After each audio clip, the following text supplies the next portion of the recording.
And we're all set. Okay, great.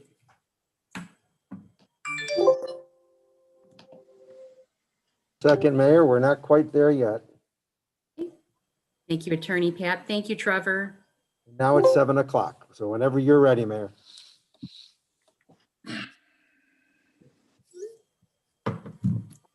Welcome to the regular meeting of the Mayor and Board of Trustees for the Village of Woodridge on this Thursday, February 4th, 2021. We welcome everyone to the meeting and we call the meeting to order at 7 p.m. And if our clerk would please call the roll.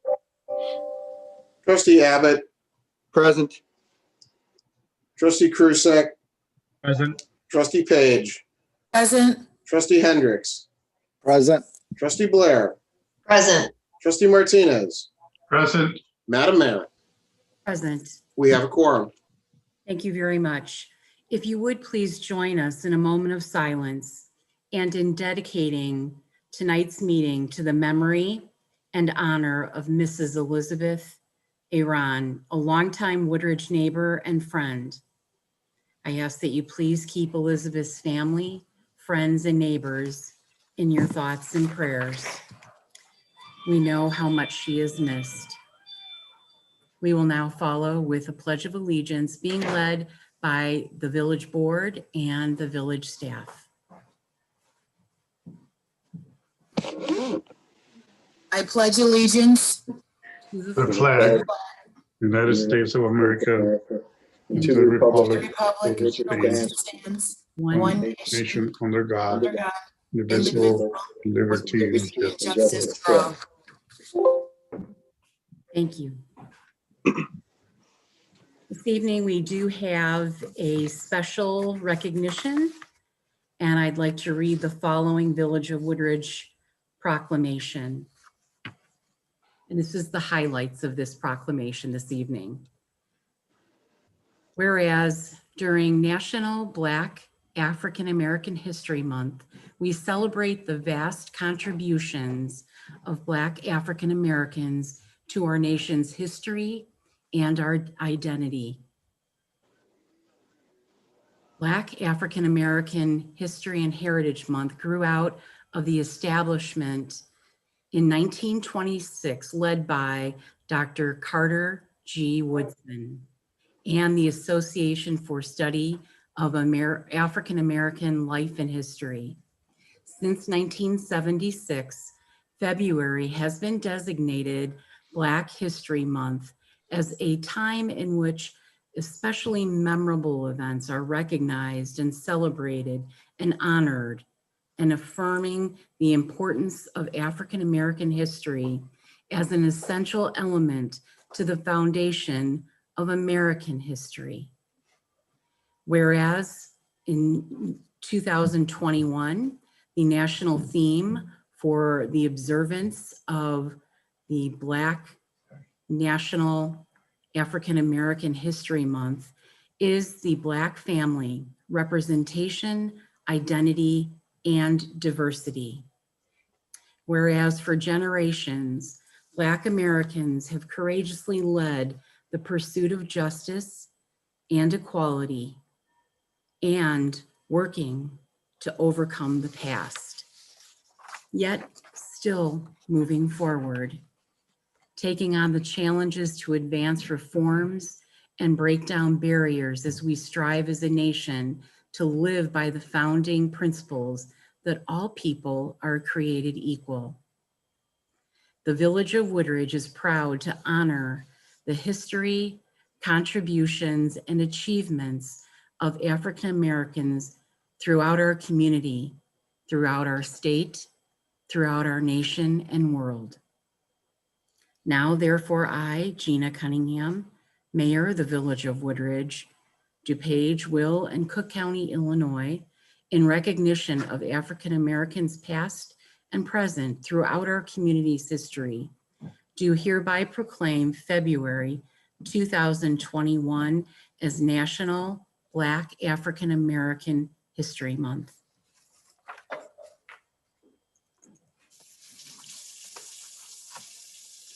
We will now move to comments from the public. Since we are meeting via Zoom, I'd like to ask and acknowledge if there's been any public comments that we have received prior to our meeting this evening.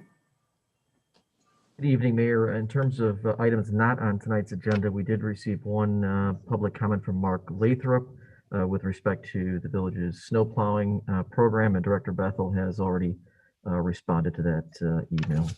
Yes, thank you so much. Make sure that that's part of the public record. Thank you. And now, if there is any member of the public, we want to make sure to provide an opportunity for any comments on items that do appear on the agenda. Mayor, I have no public comments on items appearing on tonight's agenda. Thank you so much. Any other received public comments aside from the one from Mr. Lathrop? No, Mayor, I'll look to Mr. Bozak to see if anybody is in the waiting room. Okay, thank you so much. Mayor, there is no registrants for this webinar. I don't see anyone calling or looking to attend to make any public comment. Thank you so much for that update. So we'll now move to our omnibus agenda this evening. Going to ask please for a motion to approve items A through C.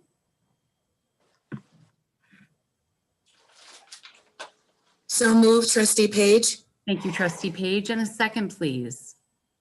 Second, trustee Krusek. Thank you, trustee Krusek. Is there any request for any item to be separately considered? If our administrator would please read the items that appear on our omnibus agenda. Mayor Cunningham, members of the board, good evening.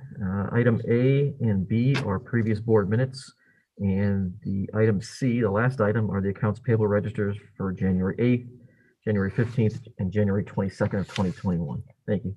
Thank you so much. And if our clerk would please call the roll. Trustee Krusek, Aye. trustee Page, Aye. trustee Hendricks, Aye. trustee Blair, Aye. trustee Martinez, Aye. trustee Abbott. Aye. Motion's approved. Thank you very much.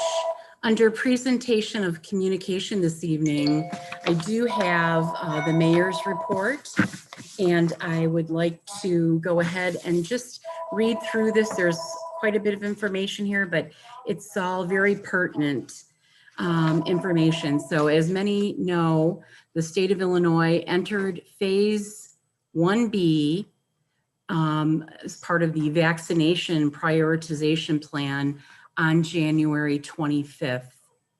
Phase 1B eligibility includes frontline essential workers and those aged 65 and over.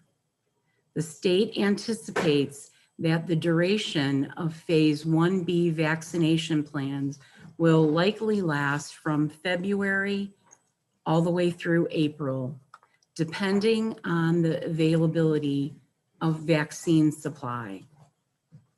Locally, DuPage County Health Department continues to work diligently with state and federal agencies to accelerate vaccine distribution throughout our region. The health department, for example, is focusing on increasing the number of providers that will serve as distribution points for the vaccine. This provider list includes pharmacies, hospitals, large medical groups, as well as the county health department itself. As of January 31st, over 90 providers have signed on to administer vaccines in DuPage County. Over 71,000 individuals have received vaccines in our county, and over 19,500 of those individuals have now been fully immunized with 2 doses. This represents about 2% of our county's total population. Despite the increasing number of vaccine providers that are coming online, one of the primary logistical challenges that we continue to face throughout the state is that the demand for vaccines continues to outpace available supply. For those who are eligible under Phase 1B plan and wish to receive the vaccination, the state and county health departments continue to encourage eligible individuals to contact your primary care providers or your primary pharmacy to see if there are any available appointments to receive the vaccination. In addition, if you have not done so already, I encourage you to visit the County Health Department's website at www.dupagehealth.org COVID-19 vaccine and enroll so that you receive all updates on the COVID-19 vaccination availability in DuPage County. For those who may not be comfortable with going on to a website, the health department has established a call center that residents may contact to register. If you would like more information regarding vaccines, you can reach the health department call center by dialing 630-221-7030. On behalf of the Village Board and the Village of Woodridge, I'd like to thank Administrator Stonich for all of his great works and efforts on the DuPage Mayors and Managers Task Force and working so diligently to represent Woodridge and all of our fellow DuPage County communities. We know you're working hard on this all together, and I know it will make a tremendous impact, and we thank you so much, Administrator Stonich. That is my report, and I would like to ask our administrator for his report, please. Thank you, Mayor Cunningham. First item this evening is item A. It is the fourth quarter report for FY 2020, and Director Leto is here to provide a presentation to you. Wonderful. Thank you. Good evening. Good evening, Mayor and trustees. Okay, thank you, Trevor. I'm here tonight to present the preliminary year-end financials for our fiscal year 2020. And these are preliminary right now because they don't include our year-end accruals or any audit adjustments that we're currently working through. The audit is underway, and we'll have finalized numbers about early April, and then the auditors will be back before you in May to provide the final report to you. Could you advance, please, Trevor? Thank you. Okay, so there was this pandemic that happened in 2020. And I do have to say, boy, it was a year like I have never experienced in my entire career. But I do believe that the village was incredibly responsive and fluid and determined and committed throughout the pandemic and continues to do so even today. So if you could please, thank you. So early in the year, we went from hearing about this virus called COVID-19 in China to seeing our first cases here in the US and to this becoming a global pandemic by early March.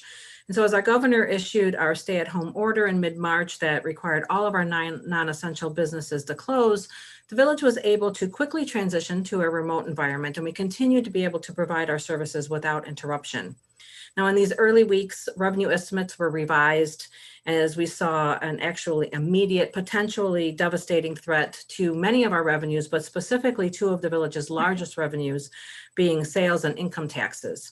And so like communities across the area, our original projections were bleak. We were anticipating about a 30% decline in revenues in the general fund. That equals about $7 million. So faced with that, in addition to the budgeted deficit of $1.7 million that we had in that fund, the village immediately took action. We froze all discretionary spending. Although the village had several positions open, we had a hiring freeze that was enacted, and capital projects that were not underway were put on hold. Now, the board was also concerned about our residents and our businesses, and they worked on ways to provide some relief to them as well. So the village created a webpage that was regularly updated by providing the latest information on COVID in order to keep our community informed. They suspended water shutoffs. They stopped assessing late fees. They eased various restrictions to allow many of our restaurants a way to sustain their businesses during the shutdown. And the board at the end of the year was actually able to offer a grant program to our restaurants to offset some of the unexpected costs related to the pandemic. Next slide, please. So as the year progressed and the stay-at-home order was lifted, we did revise our revenue projections, and we continued to do so until the year end. Surprisingly, as our numbers started coming in from the height of the stay-at-home order, our sales taxes were not down nearly as much as we had anticipated. The grocery stores and other stores like Target that remained open did exceedingly well as people filled up their freezers and their pantries, and they cleared the shelves of toilet paper. So some of the restaurants were actually able also to shift to a carryout or an outside dining model that also helped. And overall for the year, sales taxes were down about 8%. Income taxes was also the big surprise for us. So as we saw significant layoffs, our income taxes never really took the hit that we were expecting. Now, the Illinois Municipal League has just explained this by saying that the lower paying jobs were disproportionately affected by the closures. And so more high earners remained employed. And then the income from unemployment benefits was 25 times higher than that of 2019. And that was due to the stimulus package. And then we also had the Paycheck Protection Program that allowed business owners to continue to pay their employees for a time. That also helped to offset our anticipated losses. And actually, income tax revenues came in slightly higher than budget for the year.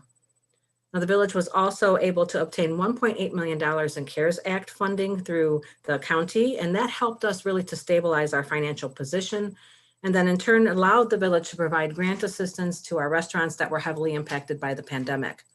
In the last quarter of the year, the village was able to ease some spending restrictions. And although the voluntary separation program that was coupled with the hiring freeze required our remaining staff to maintain a really heavy workload, it did provide for staffing reductions that did not require us to lay off or do furloughs. Next slide. Okay, let's take a look at the general fund. That's our largest fund of the village. Next slide. Okay, 2020 preliminary numbers show the village ending the year in the positive, adding about $520,000 to the ending fund balance, coming in with 21.5 million in fund balance. And as a percent of next year's operating expenditures, that's 91%. The primary reason for this is the receipt of that $1.8 million in CARES Act funding. And if we remove that from the equation, our revenues would be about $1.6 million less than budget. On the expenditure side, the spending restrictions that we put in place for much of the year helped us save $2.1 million. So if we remove the funding and the expenditure savings from the general fund, we would have seen a budget deficit of $3.4 million. So we actually did much better than expected this year. Next slide, please.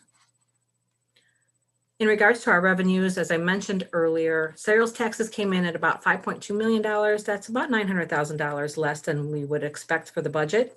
But that wasn't our only revenue source that was impacted by the pandemic. With our restaurants closed, there wasn't video gaming for several months. And as a result, we lost almost half of our expected revenues, or $84,000. The village also rebated back a good portion of revenues from liquor licenses to provide relief to our restaurants. That was a reduction in revenues there of about $62,000. And then with less truck traffic on the roads, revenues from overweight permits declined $14,000. And then since the courts were closed and then remained on a reduced schedule, our court fine revenue saw a 40% drop from our budget. Next slide. However, on the other hand, the village actually did find and did see some of our revenue sources that did well during the pandemic. So we have cannabis tax. And so I'm sure, as all of you have heard or read, the state is receiving significant revenues from cannabis sales our first year here. And the state shares a very, very small portion of their tax revenues with the municipalities, but it did provide $19,000 to this fund that we weren't anticipating on, so that was welcome. And as more people shopped online during the pandemic, our use taxes did exceedingly well, coming in about $300,000 over budget. And then surprisingly, our home sales actually increased during the pandemic. And so perhaps as people had to spend more time at home or the mortgage rates remained low, many people found this a good time to move. And so it resulted in over $100,000 in revenues over budget there. And then, as I mentioned earlier, income taxes also was slightly over budget. Next slide, please. On the expense side, you can see that the majority of our savings happened in both the services and transfers categories. Now, the services was really from our spending freeze, but the transfers it was a conscious decision not to fund our vehicle and equipment replacement fund for the year, which was allowing us to realize about $1.2 million in immediate savings. And you'll also note on the other side here that commodities and capitals were actually a little bit slightly over budget for the year. And that is the result of our increased expenses that we were required for PPE, right? Sneeze guards, masks, cleaners, sanitation, etc. Next slide. Any questions on the general fund before I move to the water and sewer fund? Okay, looking at the water and sewer fund. Next slide, please. The primary revenue source here are user fees. So with everyone staying home this past year and with our warm summer, water usage was up, which was really quite the opposite of what we've been seeing as just a slight decline each year in years past. And so that really helped to boost revenues slightly this year in this fund. Now that coupled with reductions in capital spending allowed the fund to see a budget surplus of about $1.6 million with an ending fund balance of $7.1 million. Next slide. Okay, so here you can see the water and sewer usage came in above budget by about $335,000 for total revenues for the year of $10.2 million. And then, as I said earlier, the board provided relief to the community by suspending late penalties, and that decreased those revenues by about 40% for $78,000 for the year. However, the increase in the revenue from the usage helped cover that loss. Next slide. Looking at our expense side in the water and sewer fund, commodities and services were lower as a result of the freeze on spending. And water and sewer capital, though, was really where we saved dollars. We had $2.6 million savings for the year. Many of the projects were put on hold and rebudgeted in 2021.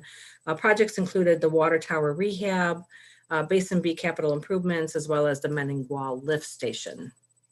Next slide. Moving on to the capital projects fund. This is the capital projects fund accounts for non-water related projects that are over $20,000. Next slide, please. All right, the major revenue source here is sales taxes, which just like in the general fund was about 8% lower than expected. And because this is a capital projects fund and we put those on hold, this fund was actually able to reduce their overall budget by half. So as such, it came in better than budget, experiencing just a small decrease of about $300,000 with a preliminary fund balance of $14.2 million. Next slide. So other than sales tax, we do have a couple other revenues here. Those that underperformed include grants and intergovernmental reimbursements. And so state grants are less this year. It's actually because we received a grant in late 2019 that we had budgeted in 2020. But also reimbursements are lower. And those are really payments that we receive from our governmental partners for their share of cost of shared projects. And so we had two projects that we put on hold, the Town Center parking lot and the 75th Street resurfacing. So those are in 2021, and that's why those came in under budget. Next slide. Expenditures here, and I talked about this, they're at $3.4 million for the year. It's about half. Many of these were rolled over, and projects that I had mentioned in addition to those two is also something like the $1.5 million that we had for Plaza One facility improvements. Next slide, please. Okay, we have many other little funds that I'll just present in summary to you tonight. So if you could go to the next slide, please. So you're looking here at the budgeted revenues to actual revenues and budget expenses to actual expenses. Those that are highlighted in orange had variances that I thought were noteworthy, right? I'm not going to go through all of them. I just want to pick out a few of the major ones. So motor fuel tax fund, that's the first line here. It's supported by motor fuel taxes that's charged on gallons of gas sold. So obviously with not a lot of traffic on the roads for the year, our revenues declined as a result. On the expense side, just like the other capital projects, some of those are carried over into 2021. In the state and federal drug fund, on the expense side, that increase is due to the purchase of some body cameras and a DEA vehicle that was not budgeted for. The variance is on the revenue side of the vehicle and equipment replacement fund. That's from not doing that transfer that I spoke of from the general fund and the water and sewer fund so that we could stabilize those funds. And on the expense side, this was really the difference of the water meter project that did not start this year. So it's rebudgeted for 2021. And then welcome news on the police pension front here. You can see that the market was really strong last year. And so they did really well, coming in about $4 million over budget in revenues. And the next slide, please. Any questions on any of that before I move to cash and investments? Okay, next slide, please. So at the end of December, the village's cash and investment balance across all of our funds was $53.5 million. That's about $3.1 million higher than last quarter and is the result of timing of our expenditures as well as just the overall decline in spending that we saw for the year. And as you can see from the graph here, our money is held in a variety of bank accounts and investments. As of the end of December, we had 86% of those funds in some sort of investment in vehicles such as certificates of deposits or municipal bonds, agencies or investment pools such as Illinois Funds and IMET. Next slide. So if we look more closely here at our investments, our rate of return at the end of December was 2.22%. This is considerably higher than you see here with our other market indicators, but really that's just due to the timing of our maturities. We still have a number of maturities in our portfolio that are higher interest rates. And so that's driving that number up a little artificially at this time. As those mature and we reinvest at the market rates, you're going to see that it'll start coming down and eventually will be in line with the market. So we just lag a little bit with the market. Our investment policy right now allows us to go out a max of 3 years on our maturities for our investments. And so the village likes to ladder their investments, ideally, if we could do it evenly, over to 3 years. But as you can see in this graph here, we dip down a little bit in mid-cycle. And some of that is due to just the changing rate environment and also then our cash flow needs. And so right now we are focusing on bringing up that middle 1.5 to 2 year maturity. Next slide, please. Okay, in summary, the COVID-19 pandemic presented us many challenges, but it also provided for some really unique opportunities. And ultimately, good news, our revenue stream was not negatively impacted as bad as we thought in the early days of the pandemic. And our CARES Act funding really helped strengthen our financial position. And so as a result, the village was able to implement some various programs in an effort that helped our residents and our businesses as well. We did have that voluntary separation program that we offered last year to allowed for some reduction in staffing, so we didn't have to have layoffs or furloughs. We did have a hiring freeze in place for a good portion of the year, which required staff to carry more work, although we are starting to loosen that up a little bit and bringing some help into staff, which is nice. And also moving into 2021, the economic effects of the pandemic are still being felt, and we still have continued closures of restaurants and entertainment venues. And so staff is cautiously optimistic that the economy is going to rebound later in the year as we see vaccines become more widely available. And Mayor, that concludes my report. I'd be happy to answer any questions.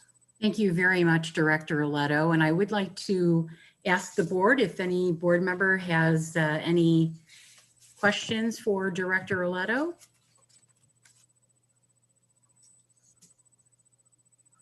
Well, seeing no one, thank you so much for an excellent presentation. We appreciate it very much.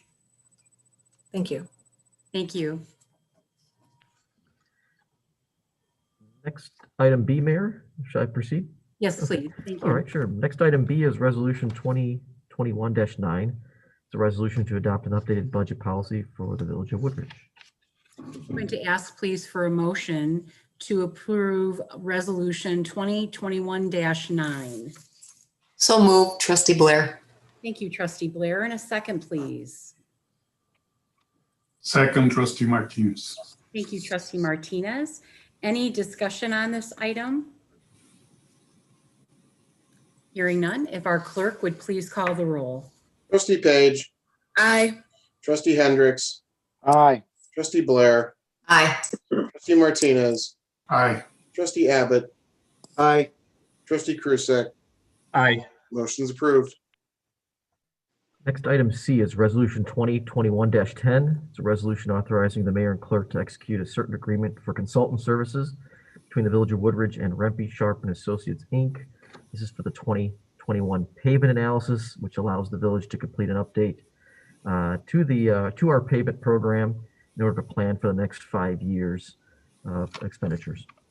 Thank you so much. If I could please have a motion to approve Resolution 2021-10. So moved, Trustee Page. Thank you, Trustee Page. And a second, please. Second, Trustee Hendricks. Thank you, Trustee Hendricks. Any discussion on this item? Hearing none, if our clerk would please call the roll. Trustee Hendricks, Aye. trustee Blair, Aye. Trustee Martinez, Aye. trustee Abbott, Aye. trustee Krusek, Aye. trustee Page. Aye. Motion's approved. Next, item D is Resolution 2021-11. This is bid 2018-04 for concrete flat work. The resolution would propose awarding a one-year contract between Globe Construction, Inc. and the Village of Woodridge for the 2021 program, and the amount not to exceed $75,000. Okay, thank you. If I could please have a motion to approve Resolution 2021-11. So moved, trustee Hendricks. Thank you, trustee Hendricks, and a second, please. Second, trustee Blair. Thank you, trustee Blair. Any discussion on this item? Our clerk would please call the roll. Trustee Blair, Aye. trustee Martinez, Aye. trustee Abbott, Aye. trustee Krusek, Aye. trustee Page, Aye. trustee Hendricks. Aye. Motion's approved. Final item this evening, item E, is Resolution 2021-12. Authorizes the mayor and village clerk to execute a certain agreement for consultant services between the Village of Woodridge and V3 companies. This is in relation to the Cobb Drive stormwater improvements in the amount of $31,500. Could please have a motion to approve Resolution 2021-12. So moved, trustee Martinez. Thank you, trustee Martinez, and a second, please. Second, trustee Krusek. Thank you, trustee Krusek. Any discussion on this item? Our clerk would please call the roll. Trustee Martinez, Aye. trustee Abbott, Aye. trustee Krusek, Aye. trustee Page, Aye. trustee Hendricks, Aye. trustee Blair. Aye. Motion's approved. Thank you very much. We have no further business this evening to discuss. However, we do have the need for adjourning into executive session for the purpose of discussing the appointment, employment, compensation, discipline, performance, or dismissal of specific employees of the public body, for collective negotiating matters between the public body and the employees of their representatives, or deliberations concerning salary schedules for one or more classes of employees. Prior to adjourning tonight's meeting, I do want to just please ask everyone to take good care, continue following all guidelines from the CDC regarding COVID-19. And please stay connected to the Village of Woodridge, and remember that we are all in this together. Thank you very much. And if I could now ask for a motion to adjourn, please. Mayor, just to clarify, to adjourn into executive session. Yes. So moved, trustee Krusek. Thank you, trustee Krusek. And a second, please. Second, trustee Blair. Thank you, trustee Blair. All those in favor, please sign aye. Aye. Thank you very much. It is 7:33 and this meeting is